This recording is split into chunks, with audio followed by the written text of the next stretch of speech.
hi, you speaking to Jane from Meta Protein. May I please have some एक छोटा सा गांव था। नाम था सोनापुर। वहाँ एक गरीब दंपति किशन और मीरा अपनी रोजी रोटी के लिए आलू पूरी का ठेला चलाते थे। उनकी पूरी का स्वाद लाजवाब था। मसालेदार आलू की सब्जी, ऊपर से हरी मिर्च और धनिया की खुशबू, और फूली फूली गरम पूरी। लेकिन पता नहीं क्यों अब उनके ठेले पर कोई आता ही नहीं था। उसी गांव में मोहन नाम का एक आदमी भी आलू पूरी बेचता था। उसके ठेले पर रोज इतनी भीड़ रहती कि जगह भी नहीं मिलती थी। एक दिन दो ग्राहक वहीं बात कर रहे थे।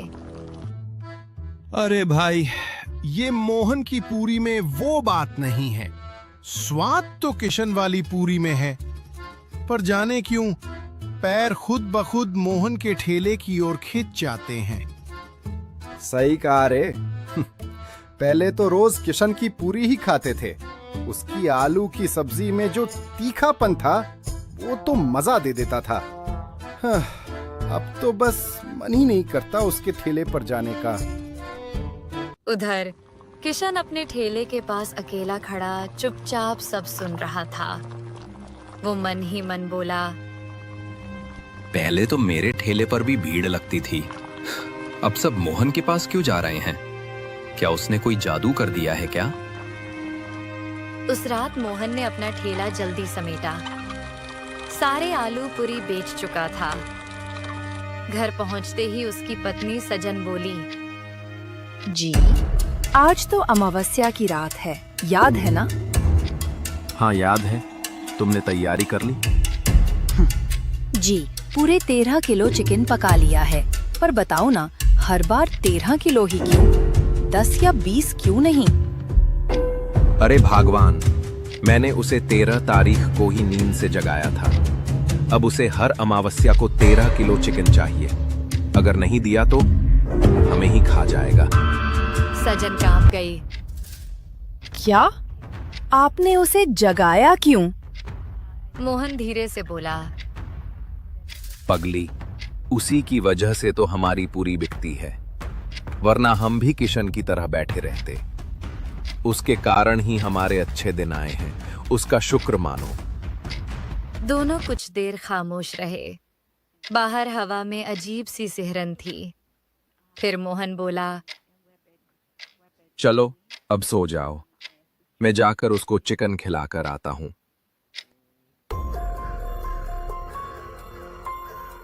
आखिर वो कौन है जो हर अमावस्या को 13 किलो चिकन मांगता है? अगली सुबह सूरज की किरणें गांव की पगडंडियों पर फैल चुकी थीं। मोहन अपने ठेले को चमका रहा था। तेल गर्म हो चुका था और पूरी तलने की खुशबू पूरे चौराहे में फैल रही थी। उसके चेहरे पर वही आत्मविश्वास था। आज फिर भीड़ लगेगी। उधर किशन अपने ठेले पर उदास बैठा था। बर्तन सजे थे, आलू की सब्जी तैयार थी, पर ग्राहक कोई नहीं। वह मन में बोला, कभी मेरे ठेले पर भी भीड़ रहती थी। अब तो जैसे गांव वालों को मेरा चेहरा भी नहीं दिखता। तभी गांव में शहर से आए एक दंपति दाखिल हुए, राकेश और नेहा। उन्होंने एक गांव वाले को रोका। भाई साहब, हम नए आए हैं इस गांव में, नाश्ता करना है, बताइए कहाँ मिलेगा अच्छा? सबसे बढ़िया नाश्ता तो मोहन के ठेले पर मिलता है, यहीं पास में है। दोनों ने शुक्रिया कहा और चल पड़े। जब वे मोहन के ठेले के पास पहुंचे तो वहां भारी भीड़ लगी थी। अरे जी, यहाँ तो बहुत भीड़ है। कितना इंतजार करें? सही कहा, चलो कहीं और देखते हैं। तभी नेहा की नजर पास में पड़े एक सुनसान ठेले पर पड़ी। देखो उधर, वो ठेला कितना साफ है और खुशबू भी कितनी अच्छी आ रही है। हाँ चलो वहीं चलते हैं। वो दोनों किशन के ठेले पर पहुंचे। किशन ने उन्हें देखकर मुस्कुराते हुए कहा, आइए सर, मैडम गरम गरम आलू पूरी दूं? हाँ भाई, 2 प्लेट देना। पूरी एकदम फूली हुई होनी चाहिए। किशन ने स्नेह से 2 प्लेट परोसी। दोनों ने पूरी चखी। वाह, ये तो वाकई लाजवाब है। सच में भाई, तुम्हारी पूरी का तो कोई जवाब नहीं। पर एक बात बताओ, इतने बढ़िया स्वाद के बाद भी यहाँ कोई ग्राहक क्यों नहीं? क्या बताऊं साहब, उस मोहन ने कुछ जादू कर रखा है।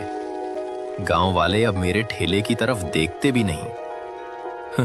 आप शहर से हैं इसलिए बच गए, नहीं तो आपके पैर भी उसी के ठेले की ओर खिंच जाते। अरे भैया, ऐसा कुछ नहीं होता। अपने कर्म देखिए, जादू टोने पर क्यों दोष डालते हैं? इतना कहकर दोनों चले गए। पर उधर मोहन यह सब दूर से देख रहा था। वह तुरंत अपना ठेला समेटकर जंगल की ओर निकल गया। अंधेरा घिरने लगा था। जंगल के भीतर वह एक पुरानी गुफा में दाखिल हुआ। भीतर से कुछ मंत्रों की आवाज आई। हवा भारी हो गई और ठीक 10 मिनट बाद वह पसीने से तर हाँफता हुआ बाहर निकला।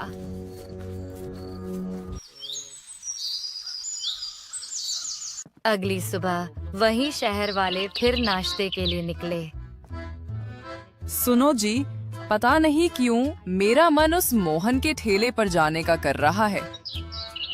अरे मेरा भी। कल तो मैंने कहा था वहाँ भीड़ ज्यादा है, फिर भी मुझे आज वहीं जाने का मन कर रहा है। दोनों हंसते हुए सीधे मोहन के ठेले पर पहुंचे। किशन दूर से यह सब देख रहा था। उसका चेहरा सफेद पड़ गया। तो अब उन पर भी जादू चल गया। जब राकेश और नेहा नाश्ता करके लौट रहे थे तो रास्ते में गांव के मुखिया मिल गए। कैसे हैं शहर वाले बाबू?